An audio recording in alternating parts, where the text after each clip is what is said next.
Hi to all. Hello friends. நான் Vishnu media number photographer வந்து தரன் பேசுகிறேன். இன்றைக்கி ஆல்பம் எப்படி ஈஸியாக பண்ணுறதுன்றதில் வெர்ஷன் 2 கடைசியாக போட்ட வீடியோவில் பார்த்தீங்கன்னா ஆல்பம் எப்படி பண்ணுறதுன்னு சொல்லிட்டு ஒரு ஆக்ஷன் ஃபைல் கொடுத்துருந்தேன். அதுக்கு ஒரு நல்ல வரவேற்பு இருந்து சில பேருக்கு அது பிடிக்கலன்னு சொல்லியிருந்தாங்க. பட் வேண்டுறவங்க வச்சுக்கோங்க, வேணான்றவங்க விட்டுருங்க, ஒன்றும் பிரச்சனை இல்லை. இதுவும் அதே மாதிரி தான். பட் ஆனால் இதுக்கு வந்து எப்படின்னு பார்த்தீங்கன்னா இது கொஞ்சம் டிஃப்ரெண்ட்டாக இருக்கிற பிஎஸ்டிலே எப்படி ஃபோட்டோஸ் மட்டும் ரிப்ளேஸ் பண்ணுறது அப்படின்ற ஒரு சாஃப்ட்வேர் இது. அது மட்டும் இல்லாமல் ஃப்ரேம்ஸ், வெக்டர்ஸ், தேவையான டிசைன்ஸ், பேக்ரவுண்ட் எல்லாமே பார்த்தீங்கன்னா இந்த சாஃப்ட்வேரில் டிஃபால்ட்டாக இருக்குது. இந்த சாஃப்ட்வேரோட ட்ராக் எப்படி இன்ஸ்டால் பண்ணுறது எல்லாமே பார்த்தீங்கன்னா உங்களுக்கு ஆல்ரெடி ஒரு வீடியோ கொடுத்துருக்காரு, பாருங்கள். தெரியலனா என்னை கான்டெக்ட் பண்ணுங்கள், கமெண்ட் பாக்ஸில் சொல்லுங்கள், நான் சொல்கிறேன். இந்த சாஃப்ட்வேரோட நேம் பார்த்தீங்கன்னா ஆல்பம் டிஎஸ். இந்த சாஃப்ட்வேரில் மேக்ஸிமம் பார்த்தீங்கன்னா CS3 அதுக்கு கீழே இருந்தால் செட் ஆகாது. மினிமம் ஒரு CS3 ஆச்சு இருக்கணும், அப்போ தான் சப்போர்ட்டாக இருக்கும். இந்த சாஃப்ட்வேர் ரன் பண்ணிங்கனாலே ஆட்டோமேட்டிக்காக பார்த்தீங்கன்னா உங்களுக்கு ஃபோட்டோஷாப் ஓப்பன் ஆகிடும். பாருங்கள், ஃபோட்டோஷாப் ஓப்பன் ஆகிட்டு இருக்கு. நான் CS3 ரெண்டுமே வச்சுருக்கேன். பட் என்னோட இதில் பார்த்தீங்கன்னா ஃபோட்டோஷாப் CC சப்போர்ட் பண்ணிவிட்டு அதை எடுத்துக்கிச்சு. அது எப்படி கான்ஃபிகர் பண்ணுறதும் நான் உங்களுக்கு சொல்கிறேன். ஸோ என்னோடய சிஸ்டமில் பார்த்தீங்கன்னா CC ஓப்பன் ஆகிடுச்சு. கூடவே பார்த்தீங்கன்னா இந்த ஆல்பம் டிஎஸ்ன்ற சாஃப்ட்வேரும் ஓப்பன் ஆகிருக்கும். அது எப்படின்னு பார்த்தீங்கன்னா கீழே பாருங்கள், பாருங்கள், இதுதான் ஆல்பம் டிஎஸ். சிஸ்டம் கொஞ்சம் ஸ்லோவாக இருக்குன்னு நான் டச் பண்ணி வந்திருக்கு, உடனே வந்துடும் பாருங்கள். அவ்வளோதாங்க. அதில் பார்த்தீங்கன்னா ஆல்பம்னு இருக்குது, பார்த்தீங்கன்னா செட்டிங்ஸ், ஹெல்ப் மூணுமே இருக்கும். ஆல்பமில் இருக்கவங்க நியூ ஆல்பம் கிளிக் பண்ணுங்கள். நியூ ஆல்பம் கிளிக் பண்ணதுமே எங்கள் லொக்கேஷன் கிளிக் பண்ணி நேமில் சேவ் பண்ண போகிறீங்க அப்படின்னு சொல்லிவிட்டு அந்த நேம் கொடுங்க. ஒரு லொக்கேஷனில் கொடுத்தா அது ஒரு ஃபைலை சேவ் பண்ணிக்கோங்க. நீங்கள் எதுக்காகன்னு பார்த்தீங்கன்னா நாளைக்கு ரிப்பீட் பண்ணுற மாதிரி இருந்து இன்றைக்கி பாதி பண்ணுறோம், நாளைக்கு பாதி பண்ணுறோம் அப்படின்னா இப்படி பண்ணிக்கலாம். இங்கே பார்த்தீங்கன்னா நேம் கொடுத்துருக்கேன். அதுக்கு size with 36 inches, height 12 inches, margin எவ்வளோ வரணும் என்ன, ஏற்கனவே டிஃபால்ட் சைஸ் இருக்கும், அது இதை நீங்கள் யூஸ் பண்ண வேண்டாம், அது நமக்கு செட் ஆகாது. இது அதர் கண்ட்ரியில் யூஸ் பண்ணுற ஸ்டைலுன்றதுனால நமக்கு வேண்டாம். இது நம்ம மேனுவலாக நமக்குள்ள சைஸை கொடுத்துருக்கோம். 36 வித்து, ஹைட்டு 12, எல்லாத்துலேயும் மார்ஜின் 0.25 mm இந்த இன்ச்சஸ் இருக்குங்களா, அதை வச்சுக்கோங்க. ரெசல்யூஷன் வந்து நான் 200 வச்சுருக்கேன். உங்கள் சிஸ்டம் நல்லா இருக்குது, பர்ஃபார்மன்ஸ் ஆகும், திரும்ப வச்சுக்கோங்க. கிளாரிட்டி அதிகமான நீங்கள் பண்ணிக்கலாம். இதில் பார்த்தீங்கன்னா முடிச்சுட்டு 200 மட்டும் கரெக்டாக பார்த்து வச்சுக்கோங்க. அதுக்கப்புறம் பார்த்தீங்கன்னா சேவ் அண்ட் க்ளோஸ் அந்த ஆப்ஷன் கொடுக்கணும். வெறும் க்ளோஸ் கொடுத்தீங்கன்னா போயிடும், வராது. ஸோ சேவ் அண்ட் க்ளோஸ் கொடுக்கணும். கொடுத்துட்டிங்கன்னா உங்களுக்கு blank பேஜ் ஓப்பன் ஆயிரும். இந்த blank பேஜில் ரைட் கிளிக் பண்ணணும். நீங்கள் மவுஸோட ரைட் கிளிக் பண்ணிங்கன்னா ஆட் பிக்சர்ஸ், இதில் பார்த்தீங்கன்னா நான் பிக்சர் ஆட் பண்ண போகிறேன். ஆட் பிக்சர்ஸ், அதில் ஷீட்ஸ் இருக்கும், மாஸ்க் இருக்குது, background, clip arts, frame, photo என்ன ஸ்டைலில் வேணும் உங்களுக்கு அப்படின்றது அதில் இருக்கும். அது இல்லாமல் எக்ஸ்ட்ராவில் பார்த்தீங்கன்னா இன்னும் ஸ்டைல்ஸும் அதிகமாக இருக்கும். ஸோ அதனால் பாருங்கள்.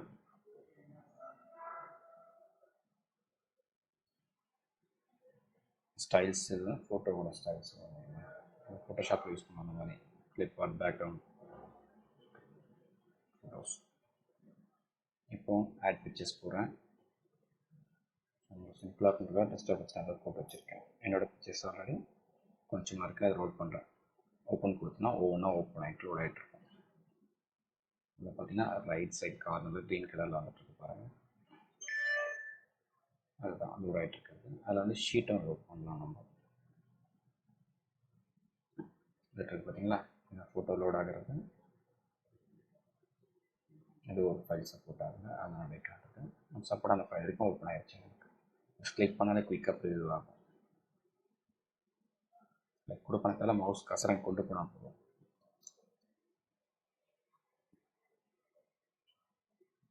பார்த்தீங்கன்னா தெரியும் உங்களுக்கு. பைக்கிட்டு போகணும். ஃபஸ்ட்டு கொஞ்சம் கஷ்டமாக இருக்க மாதிரி தெரியும். இது நம்ம நார்மலாக செய்கிற மாதிரி செய்யலான்னு தோணும். பட் ஒரு ட்ரை பண்ணி பாருங்கள். அதுக்கப்புறம் ஏற்கனவே நீங்கள் வச்சுருக்கீங்க இல்லையா பிஎஸ்டி, ஸோ அதில் ஒரு 4 ஷீட்டை சூஸ் பண்ணிக்கலாம்.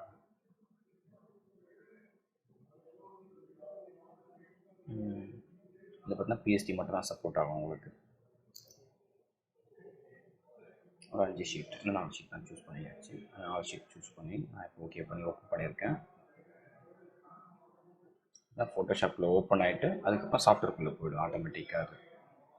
ஸோ அந்த சாஃப்ட்வேர் இந்த மாதிரி டிசைன் பண்ணியிருக்காங்க.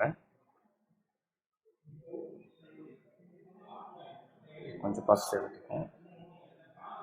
அது உங்கள்கிட்ட ஏற்கனவே ஒரு டெம்ப்ளேட் இருக்குது, அதிலே நீங்கள் பண்ண போகிறீங்க அப்படின்னா அவங்களுக்கு இது வந்து ரொம்பவே யூஸ்ஃபுல்லாக இருக்கும்.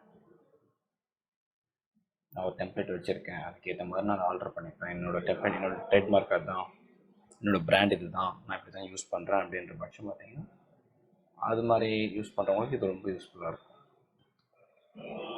இது பார்த்தீங்கன்னா ரைட் சைட் கார்னரில் க்ரீன் கலர் தெரியுது இல்லைங்களா, அதே தான். அதே மாதிரி உணர்வோட ஐட்டோட ஓப்பன் ஆகும் உங்களுக்கு.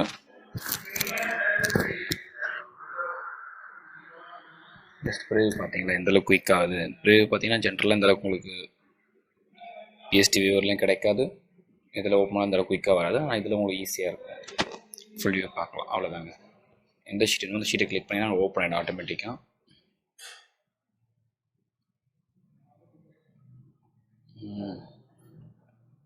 இப்போ எந்த லேயர் இருக்கோ அந்த லேயர் மேலே கிளிக் பண்ணிக்கோங்க.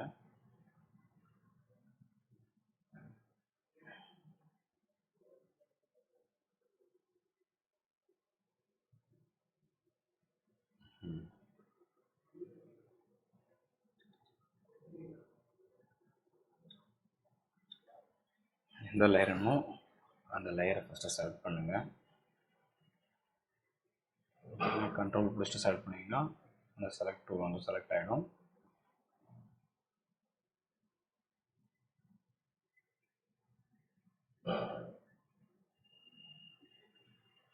பாருங்க காட்டுறேன். இந்த லேயர் தான்.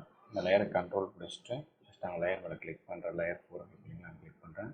செலக்ட் ஆகிடுச்சு பார்த்தீங்களா. ஸோ இப்போ இங்கே எந்த ஃபோட்டோ வேணுமோ அந்த ஃபோட்டோ டபுள் கிளிக் பண்ணுறேன். ஆட்டோமேட்டிக்காக பார்த்தீங்கன்னா செட் ஆகிடும்.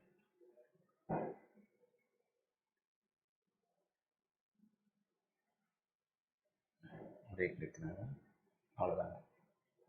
அங்கே வந்துருச்சு உங்களுக்கு இருக்கிறதுல. அந்த இடத்துல நீங்கள் என்ன வேணாலும் சேஞ்ச் பண்ணிக்கலாம், சின்னதாக்குறது பெருசாக்குறது. இதுதான். அதுக்கு அடுத்த லேயரை செலக்ட் பண்ணியாச்சு. அங்கே ஒரு ஃபோட்டோ நான் கிளிக் பண்ணியிருக்கேன். இந்த ஃபோட்டோ இருக்கேன் இல்லையா, அந்த ஃபோட்டோ வந்து கிளிக் பண்ணியிருக்கேன் பாருங்கள். அவ்வளோதாங்க.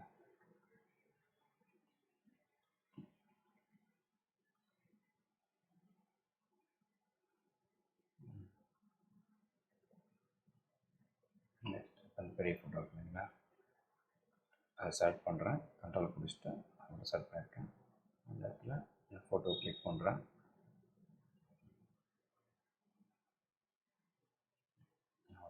லைக் பண்ணியாச்சு. ஆட்டோமேட்டிக்காக இங்கே இருக்கிற ஃபோட்டோ அங்கே போயிடும். அதுக்குள்ளே கரெக்டான என்ன ஸ்பேஸ் இருக்கோ அந்த ஸ்பேஸுக்கு ஏற்ற மாதிரி வந்துடும் நமக்கு. இது மட்டும் இல்லாமல் தனியாக ஒரு மாதிரி பண்ணலாம். தனியாக ஒரு லேயர் க்ரியேட் பண்ணுறேன் ஆனால் போர்ட்ரேட்டில். அதுக்கு வந்து ஒரு ஃபோட்டோ சூஸ் பண்ணி போடுறேன் பாருங்கள்.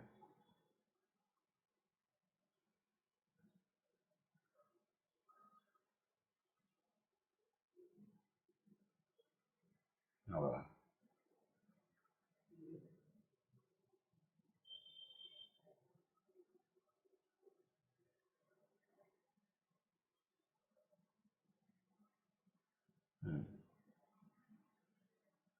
மேலாம் க்ரியேட் பண்ணிக்கலாம். உங்களுக்கு என்ன மாதிரி தேவையோ அந்த மாதிரி வச்சுக்கலாம். அவ்வளோதாங்க. இதுக்கப்புறம் நீங்கள் சேவ் பண்ணுறது எல்லாமே நார்மல் தான்.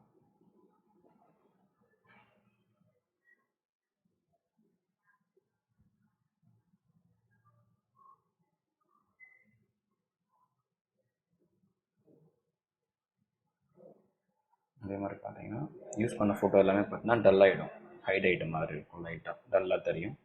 ஸோ அதனால் யூஸ் பண்ண ஃபோட்டோ ரிப்பீட் யூஸ் பண்ண வேண்டிய அவசியம் இருக்காது.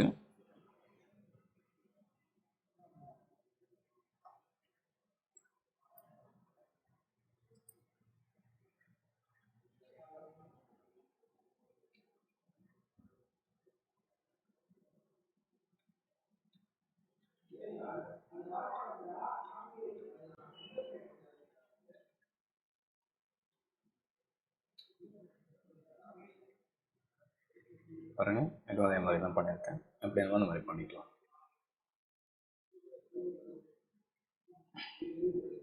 இது ப்ரொஃபஷ்னலாக யூஸ் பண்ணுறவங்களுக்கு கண்டிப்பாக ரொம்பவே ஹெல்ப்ஃபுல்லாக இருக்கும்.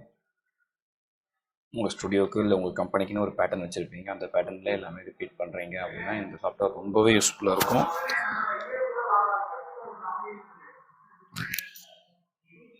ஸோ நீங்கள் ட்ரை பண்ணி பாருங்கள், கண்டிப்பாக உங்களுக்கு உதவியாக இருக்கும்.